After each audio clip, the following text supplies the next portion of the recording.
Cupcake giveaways naman tayo for today's video. Mga mi, tara na G!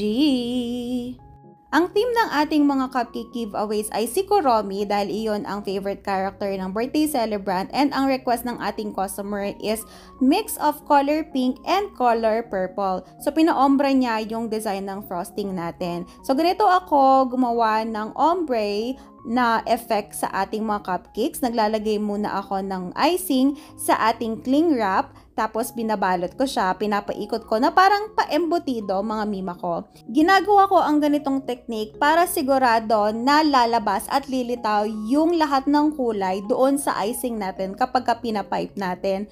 Kapag ka naman hindi masyadong importante na lumabas lahat ng kulay, kapag gusto lang natin na medyo merong pa konting mix nung mga colors yung frosting natin, kahit hindi nyo na siya ilagay sa cling wrap, kahit direkta nyo na silang ilagay sa ating piping bag, pwede. Syempre, 1M ang ating ginamit na piping tip dahil yan ang pangmalakasang piping tip natin sa ating cupcakes. So, kung makikita ninyo, ginupit natin yung bawat dulo ng ating mga cling wraps and then nilagay natin dito sa piping bag.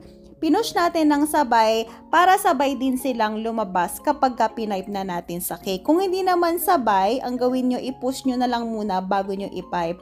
Ayan, ganyan na siya. Diba? Napakaganda niyang tingnan. Kitang-kita ninyo yung dalawang colors. Marami ako nababasa na post ng mga bakers na nag-rant or nagkukwento tungkol sa mga experiences nila na naho-hurt sila kapag may mga customers na nag-i-inquire sa kanila, yung todo effort na silang magbigay ng design, napag-usapan na lahat ng details, and then at the end of the day, ang nangyayari is makikita na lang nila na yung customer nila is nag-order na pala sa iba. Yung iba mas masama yung loob nila kasi kakilala nila, kaibigan nila, or kamag-anak nila yung mga taong yon. Para sa akin mga mima, okay lang naman yon. Syempre tao lang tayo, darating at darating tayo sa punto na masasaktan tayo o ma-hurt tayo, lalo na kapag nag-effort na tayo. Pero tandaan ninyo to mga mima, kapag merong nawala sa'yo, palagi mong tatandaan na merong kapalit yan, at ang kapalit na yan ay mas better pa dun sa unang inaasahan mo.